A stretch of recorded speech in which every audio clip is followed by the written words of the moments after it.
श्री स्वामी समर्थ. जय जय स्वामी समर्थ. माझ्या स्वामी कृपा चॅनलमध्ये सर्वांना नमस्कार. स्वामी महाराजांच्या कृपेने तुमच्या सर्व चांगल्या इच्छा पूर्ण होत ही स्वामी महाराजांच्या चरणी प्रार्थना करते आणि आजच्या या नवीन व्हिडिओला सुरुवात करते. सध्या चालू आहे चैत्र महिना आणि चैत्र महिन्यात दर शुक्रवारी कोणती सेवा करावी तेच या व्हिडिओत मी तुमच्यासोबत शेअर करणार आहे. चैत्र महिन्यात आदिशक्तीची सेवा केलेली कधीही वाया जात नाही. म्हणजेच काय, आपण आदिशक्तीची सेवा अगदी मनापासून केली तर तिचे फळ हे मिळतेच. त्यामुळे चैत्र महिन्यात अगदी दर शुक्रवारची ही सेवा नक्की करा. तुमच्यावर आदिशक्तीचा आशीर्वाद नेहमी राहील. तर कोणती सेवा करायची आहे तेच या व्हिडिओत मी तुमच्यासोबत शेअर करणार आहे. ते जाणून घेण्याआधी तुम्ही माझ्या स्वामी कृपा चॅनलला सबस्क्राईब नक्की करा.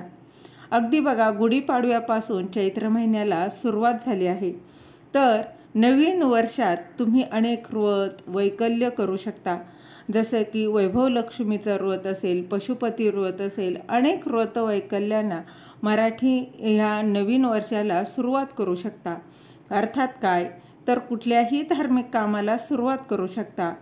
आधीमध्ये व्रताला सुरुवात करण्यापेक्षा नवीन वर्ष सुरू झालं आहे, म्हणजेच चैत्र मास सुरू झाला आहे, तर वर्षाच्या सुरुवातीलाच सुरुवात करू शकता.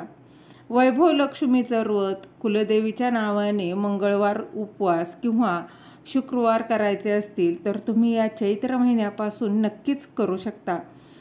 तुमची जी व्रत करण्याची इच्छा आहे ती सुरुवात या महिन्यात नक्कीच करू शकता.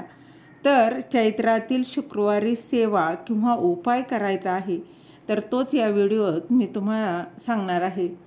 तर तो जाणून घेण्याआधी तुम्ही माझ्या स्वामी कृपा चॅनलला सबस्क्राईब नक्की करा आणि व्हिडिओ माहितीपूर्ण वाटला तर लाईक शेअर जरूर करा.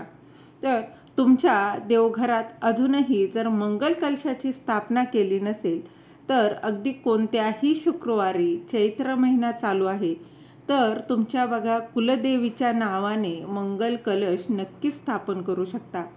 आपल्या घरात मंगल कलश बघा असणं अतिशय महत्त्वाचं आहे. काहींना अजूनही आपली कुलदेवीच माहीत नाही, तरी देखील तुम्ही हा मंगल कलशाची स्थापना करू शकता. स्थापन करत असताना ओम श्री कुलदेवीय नमः, ओम श्री कुलदेवीय नमः या मंत्राचा जप करून स्थापन करू शकता. तेच आपल्या कुलदेवीचे रूप आहे असं तुम्ही नक्कीच समजू शकता आणि त्यामुळे तुम्हाला तुमच्या कुलदेवीचे नाव नक्कीच माहीत होईल. मग स्वप्नात असो वा नातेवाईकांकडून नक्कीच नाव माहीत होईल. बघा कुलदेवी माहीत असेल तरी आणि माहीत नसेल तरी हा मंगल कलश नक्की स्थापन करा. या मंगल कलशामुळे आपलं घरातील वातावरण नेहमी मंगलमय राहतं. सकारात्मकता घरात राहते, एक पॉझिटिव्हिटी जी आहे ती घरात राहते. आपल्या घरावर कोणतंही संकट, विघ्न येणार असेल तर ते संकट त्या कलशावरचा नारळ जो आहे तो घेतो. त्यामुळे बराच वेळा बघा, प्रत्येकाच्या बाबतीत असं घडतं असं नाही, पण कधीकधी वातावरणामुळे त्या नारळाला तडा जातो, तर कधीकधी काहीच कारण नसताना देखील त्या नारळाला तडा जातो. थोडक्यात संकेत तो नारळ आपल्याला देत असतो. तर समजून जा की आपल्या घरावर काहीतरी संकट येणार होतं, ते सगळं या कलशावरच्या नारळाने घेतले आहे. म्हणजेच कुलदेवीने साक्षात ते विघ्न घेतलेलं आहे. कारण कुलदेवी ही आपल्या बघा घराण्याची, आपल्या कुळाची आई असते. म्हणून हा मंगल कलश आपल्या घरामध्ये आवर्जून स्थापन करा. चैत्र नवरात्रीच्या निमित्ताने हा बघा अगदी दर शुक्रवारी ही सेवा देखील नक्की करा. चैत्रात देवीचा रथ देखील खूप बघा ठिकाणी आपल्याला फिरतो, तो आपण पाहतो. देवी ही आदिशक्तीचेच एक रूप आहे. देवीचे जे काही तत्व आहे ते या चैत्र महिन्यामध्ये अधिक प्रमाणात सक्रिय असतं. त्यामुळे अनेक ठिकाणी चैत्र गौर, ज्याप्रमाणे बघा ठिकठिकाणी चैत्रात यात्रा देखील सुरुवात होते. गौर म्हणजे काय, तर पार्वती आणि आपल्या ज्या कुलस्वामिनी, जी आपली कुलस्वामिनी आहेत त्या आता पार्वतीचेच एक रूप आहेत. त्यामुळे आदिशक्तीच्या ज्या काही सेवेचं पुण्य जे आहे ते आपल्या पदरी पाडून नक्कीच घेतलं पाहिजे. ही सेवा गुरुवारी रात्रीपासूनच तुम्ही सुरू करावी. पुरुष किंवा स्त्रिया पण हा उपाय करू शकतात, पण त्यातल्या त्यात जर घरातील स्त्रियांनी हा बघा अधिक करावा. हा उपाय आपल्याला गुरुवारपासूनच करायचा आहे. तर गुरुवारच्या रात्री एका मातीच्या भांड्यामध्ये पाणी भरून ते झाकून ठेवायचं आहे. जसं की बघा, जर तुमच्याकडं सुगड असेल तर खोलगट एखादी पंती देखील असेल, ती भरून झाकून ठेवायची आहे. चैत्र महिन्यात श्रीहरी विष्णूंनी मत्स्य अवतार धारण केला होता, म्हणून चैत्र महिन्यापासून अक्षय तृतीयेपर्यंत किंवा पुढील 3 महिने तुम्ही कधीही मातीचा एखादा जलकुंभ दान देखील करू शकता. त्यामुळे त्या व्यक्तीला पुण्यफळ जे आहे ते मिळतं. तसेच मृत्यूनंतर त्या दान देणाऱ्या व्यक्तीला मोक्ष मिळतो असं म्हटलं जातं. एवढं या मातीच्या भांड्याचं महत्त्व आहे. तर जाणून घेऊ शुक्रवारी करायचा उपाय. मातीचं भांडं अगदी तुम्ही कुठेही बघा ठेवू शकता, अगदी किचन ओट्यावरही ठेवू शकता.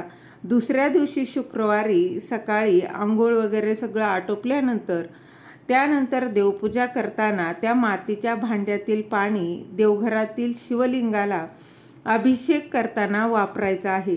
काही पाणी कुलस्वामिनीच्या बघा टाक असेल किंवा मूर्ती असेल किंवा फोटो असेल तर तिला स्नान घालण्यासाठी वापरायचं आहे. बघा त्यासाठी त्याचा वापर करायचा आहे. आणि ज्यांच्याकडे फोटो असेल त्यांनी बघा त्या मातीच्या भांड्यातील पाणी थोडंसं कपडा ओला करून त्याने तो फोटो पुसला तरी चालेल.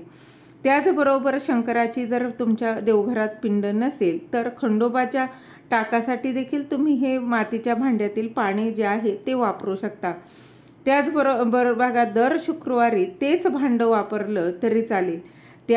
नंतर त्याचबरोबर अखंड दिवस रात्र तेलाचा दिवा लावायचा आहे.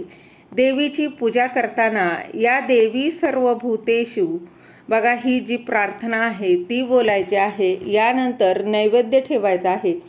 तो असा ठेवायचा, 2 खाऊची पानं घ्यायची आहे, 2 बत्ताशे ठेवायचे आहे, त्या बत्ताशावर अखंड 2 लवंगा ठेवायच्या आहेत. असा नैवेद्य ठेवायचा आहे आणि हात जोडून प्रार्थना करायची आहे. तुमची जी काही इच्छा आहे ती तुम्ही देवाला सांगायची आहे. किंवा आई माझ्या कुळाचं रक्षण कर, माझ्या कुळावर तुझी कृपा दृष्टी जी आहे ती नेहमी राहू दे, अशी प्रार्थना करायची आहे. संध्याकाळी त्या बत्ताशामधला ज्या लवंगा आहेत बघा, ज्या लवंगा आणि बत्ताशा घेऊन बघा एका वाटीत तुम्ही त्या कापूर घ्यायचा आहे आणि त्या लवंगा घ्यायच्या आहे आणि त्या जाळायच्या आहे. हे शुक्रवारी संध्याकाळी करायचं आहे. व दुसऱ्या दिवशी ते उरलेली रक्षा आहे ती एखाद्या झाडाखालच्या तुम्ही टाकू शकता किंवा वाहत्या पाण्यात विसर्जन करू शकता. बत्ताशा जे आहे ते तुम्ही प्रसाद म्हणून खायचं आहे. विड्याचं पान तुळशीत ठेवलं तरी चालणार आहे किंवा बघा तुम्ही विसर्जन केलं तरी चालणार आहे. झालेली सेवा महाराजांच्या चरणी रुजू करते. दिलेली माहिती तुम्हाला आवडली असेल तर लाईक करा, शेअर करा, सबस्क्राईब करायला विसरू नका. श्री स्वामी समर्थ. धन्यवाद.